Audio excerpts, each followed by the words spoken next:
ముఖ్యమంత్రి కేసీఆర్ అవినీతి సొమ్ముతో అహంకారంతో రాజ్యం మేల్తున్నాడని మునుగోడు ఉప ఎన్నికల్లో ప్రజలు తగిన బుద్ధి చెప్తారని బీజేపీ నాయకుడు హుజూరాబాద్ ఎమ్మెల్యే ఈటెల రాజేందర్ అన్నారు.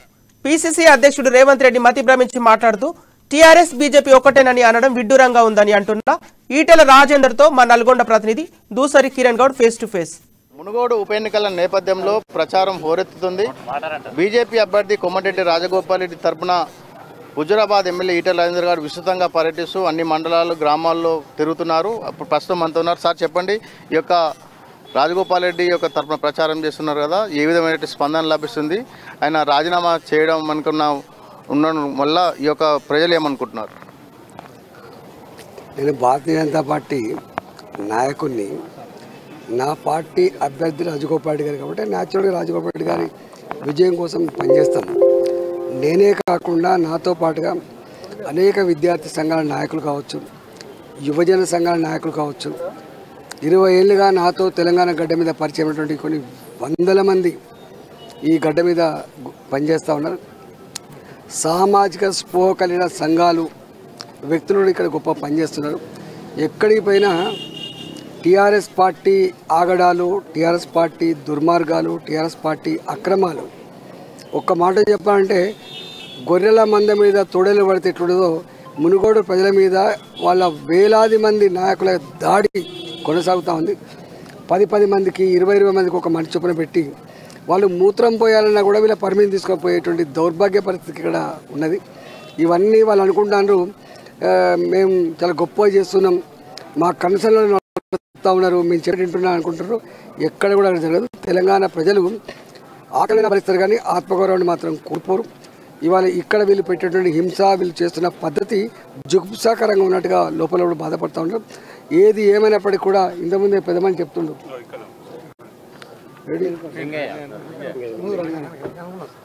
మా లింగయ్య చెప్తుండు, రాజగోపాల్ రెడ్డి గారు ఎవరికి హాని చేసిన వ్యక్తి కాదు. రాజగోపాల్ రెడ్డి గారు కో అంటే కో అనే వ్యక్తి, ఆపదలో ఉంటే ఆదుకునే వ్యక్తి రాజగోపాల్ రెడ్డి గారు. కాబట్టి ఎన్ని చెప్పినా, ఎవరెన్ని మాటలు చెప్పినా, ఎన్ని డబ్బులు ఇచ్చినా, ఎన్ని దావతులు ఇచ్చినా, 10 మందికి ఒక మనిషిని పెట్టుకున్నప్పుడు కూడా తప్పకుండా ఇక్కడ గెలిచే అభ్యర్థి రాజగోపాల్ రెడ్డి గారు మాత్రమే అని చెప్పి వారు చెప్తాను. వారి మాట విని రైతుల పట్ల ఒకటే వాళ్ళు టీఆర్ఎస్ ఒకటే ఆరోపిస్తున్నారు, బీజేపీ గవర్నమెంట్ వస్తే కనుక మీకు మోటార్లు పెడతారని అది బలంగా తీసుకుపోతున్నారు వాయిస్. అది చెప్పి అది అరిగిపోయిన రికార్డ్ అయిపోయింది. గోబెల్స్ తమ్ముడు కేసీఆర్ అని చెప్పి అలా అర్థమైపోయింది. ఇవి మాకే చెప్పడానికి సిగ్గు అనిపిస్తుంది. ఎందుకంటే దుబ్బాకలో చెప్పి అలసిపోయినారు, రిజల్ట్ రాదు. హుజూరాబాద్లో చెప్పి అలసిపోయినారు. ఒకవేళ దుబ్బాకలో గెలిస్తే, హుజూరాబాద్లో గెలిస్తే ఒక హుజూరాబాద్కే మీటర్లు రావు, మొత్తం తెలంగాణకు వచ్చుండే. మరి దుబ్బాకలో వచ్చినప్పుడు ఎందుకు మీటర్ రాలేదు? హుజూరాబాద్లో పెట్టినప్పుడు ఎందుకు మీటర్ రాలేదు? ఇవాళ ఇక్కడ వస్తాయనేటువంటి అంతా చిల్లరగాళ్ళు చేసేటువంటి ప్రయత్నం. అంటే ప్రజల మీద నమ్మకం లేక, ప్రజాస్వామ్యం మీద నమ్మకం లేక తొండి చేసి గెలవాలనేటువంటి ఒక నీచమైన నికృష్టమైన ఆలోచన పరాకాష్ఠనే ఆ మోటార్లకు మీటర్లు. మీ ఎలక్షన్ చూసుకుంటే దళిత బంధు తీసుకొచ్చారు. ఈ ఎలక్షన్లో గిరిజన బంధు, దాంతోపాటు రిజర్వేషన్లు పెంచుతామని ఒక టీఆర్ఎస్లో ఒక నాటకం ఆడుతున్నట్టు, దాన్ని మీరు ఎట్లా చూస్తారు? కేసీఆర్ 50 ఏళ్ళ కోసము 100 ఏళ్ళ కోసము అధికారం రాలే. కేసీఆర్ గారికి 2014 డిసెంబర్లో అధికారాన్ని కట్టబెట్టింది. 2023 డిసెంబర్ వరకు మాత్రమే. ఏ ప్రభుత్వమైనా 5 సంవత్సరాలు మాత్రమే, 5 సంవత్సరాలు మించి పరిపాలన చేయజాలదు. కానీ ఇక్కడ ఇప్పటికి సంవత్సరం అయిపోయింది. నేను ఆనాడే చెప్పిన 2 కోట్ల రూపాయల పథకాన్ని అమలు చేయాలంటే ఇప్పుడున్న పరిస్థితిలో, ఆర్థిక పరిస్థితిలో 40 సంవత్సరాలు కావాలి. మరి కేసీఆర్ 40 సంవత్సరాల అధికారం ఇవ్వాలి కదా, ఈ సంవత్సరం అయితే అయిపోద్ది కదా. నేను చెప్పిన ఒక హుజూరాబాద్లో ఇచ్చింది తప్ప తెలంగాణ మొత్తంలో నియోజకవర్గానికి 100 మంది చొప్పున ఇస్తూ ఉన్నారు తప్ప ఇట్లా 100 మందికి చొప్పున ఇస్తే కనుక 40-50 ఏళ్ళు పట్టేటువంటి ఆస్కారం ఉంది. ప్రతి నియోజకవర్గంలో దళితుల పాపులేషన్ పెద్ద ఎత్తున ఉంటుంది. నా ఒక్క దగ్గర 17,600 కుటుంబాలు ఉన్నాయి. 17,600 కుటుంబాలు అంటే మరి ఇక్కడ యావరేజ్ చేసుకున్నా కూడా 15,000 కుటుంబాలు యావరేజ్ చేసుకున్నా కూడా మరి ఎన్ని సంవత్సరాలు పడుతుందో దాన్ని బట్టి అర్థం కావాలి. అందుకనే అసలు చెప్పే మాటకి చేసే పనికి పొంతన లేదు, ఓ శాస్త్రీయత లేదు, నిబద్ధత లేదు.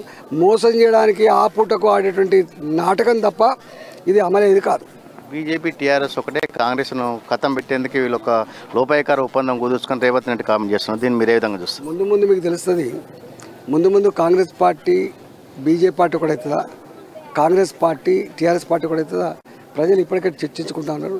అదంతా మతిలేని ఆరోపణ తప్ప దేశవ్యాప్తంగా బరిగీసి కొట్లాడుకునే పార్టీలే కాంగ్రెస్ పార్టీ బీజేపీ పార్టీ తప్ప ప్రాంతీయ పార్టీలు ఒక్కొక్క రాష్ట్రంలో ఒక్కొక్కటి ఉంటుంది తప్ప మొత్తం ఉమ్మడి దేశం మొత్తంలో కాంగ్రెస్ పార్టీ ప్రథమ శత్రువుగా బీజేపీ కొనసాగుతుంది. ప్రజలను మోసం చేసేందుకే కేసీఆర్ అనేక కుట్రలు కుతంత్రాలు చేస్తున్నారని, ప్రజల మనసులో ఉన్నటువంటి కోమటిరెడ్డి రాజగోపాల్ రెడ్డి విజయాన్ని తప్పక సాధిస్తారని రేవంత్ రెడ్డి ఆరోపణలు ఒట్టి మతి పోయిన మాటలని ఈటెల రాజేందర్ గారు అంటున్నారు. చెండూరు నుంచి కిరణ్, ఉమ్మడి నల్గొండ జిల్లా నుంచి అమ్మా న్యూస్.